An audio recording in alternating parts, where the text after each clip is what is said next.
प्रेम से बोली वृंदावन बिहारी लाल की जय।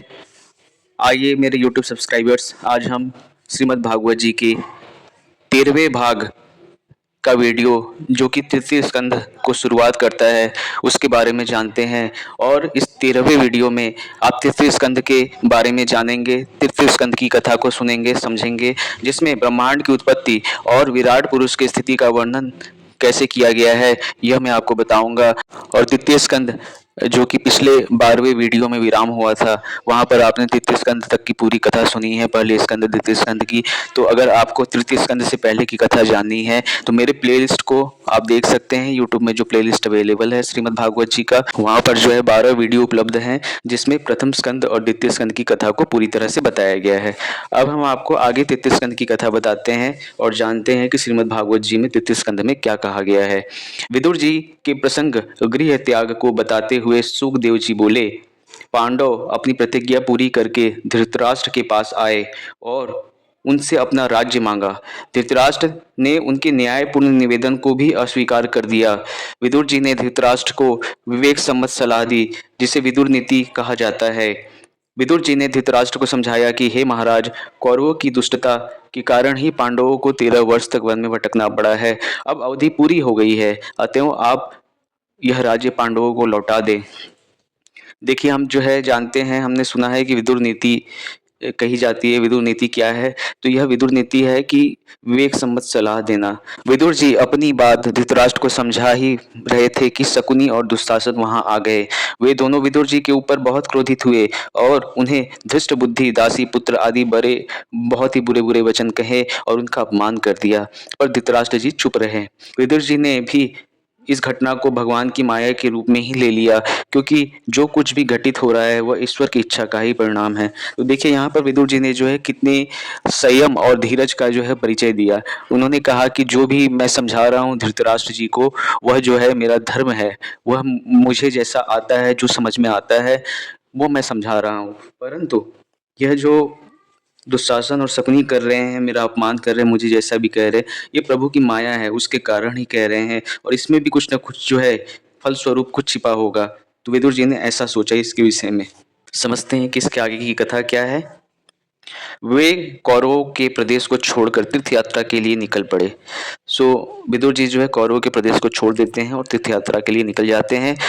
बहुत समय तक विदुर जी इधर उधर पर्यटन करते रहते हैं और कुछ दिनों के बाद यमुना नदी के किनारे उनकी भेंट उद्धव जी से होती है।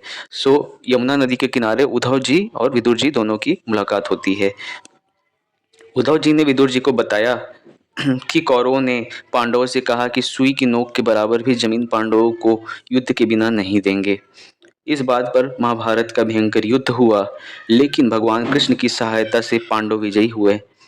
अब देखिए, इसमें महाभारत के युद्ध के बारे में भी बताया गया है श्रीमद् भागवत में, और उसे बहुत ही संक्षिप्त में बताया गया है कि कैसे विदुर जी उद्धव जी से मिलते हैं और उनको सारी व्यथा बताते हैं। उसके बाद जो है आपने पूरे महाभारत की कथा जानी ही है कि कैसे कृष्ण और पांडवों का मिलाप हुआ और कैसे महाभारत का युद्ध हुआ, और महाभारत के युद्ध में भगवान कृष्ण की सहायता से कैसे पांडव विजयी हुए।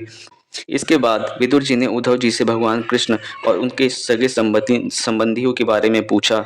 इस प्रश्न के पूछने पर उद्धव जी बहुत ही व्याकुल हो गए और बहुत भीगे हुए शब्दों में कातर होकर उन्होंने बताया कि द्वारिका नगरी जल में डूब गई है और सारा यादव वंश नष्ट हो गया है। तो आपने यह भी कथा सुनी है जिसमें द्वारिकापुरी जो है जलमग्न हो जाती है, डूब जाती है और समस्त यादव वंश जो है नष्ट हो जाते हैं। वह भी संक्षिप्त में जो है श्रीमद् भागवत जी के तृतीय स्कंध में बताया गया है।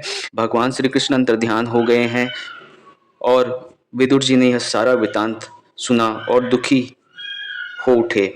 फिर वह भगवान श्री कृष्ण का चिंतन करते रहे। के बाद भगवान श्री कृष्ण को उद्धव जी ने साक्षात विष्णु रूप के बताते हुए उनके अनुपम गुणों की चर्चा करते हुए विदुर जी से कहा कि भगवान ब्रह्मा की समग्र सृष्टि में श्री कृष्ण के समान न तो कोई रूपवान है और न ही कोई बलवान है। प्रेम से बोली वृंदावन बिहारी लाल की जय।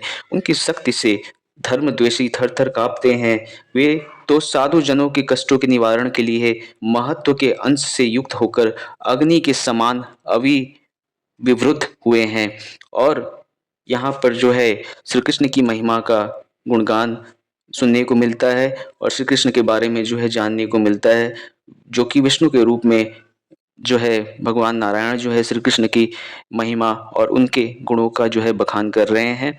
इसके बाद आगे की कथा है जहाँ पर जो है कि विदाई के समय में माता-पिता से होने वाले अपराध और क्षमा याचना और शिशुपाल का कैसे सिर भेद होता है, ये सब हम जानेंगे अपने अगले वीडियो में। और यहीं पर हम अपने 13 पार्ट 13वें वीडियो को हम विश्राम देते हैं और तृतीय स्कंद की कथा को यहीं विश्राम देते हुए आपसे आज्ञा लेते हैं। अब अगले वीडियो में मिलेंगे जहाँ पर हम जो है तृतीय स्कंद की आगे की कथा को जानेंगे। प्रेम से बोलिए वृंदावन बिहारी लाल की जय, श्री कृष्ण गोकुल वृंदावन धाम की जय।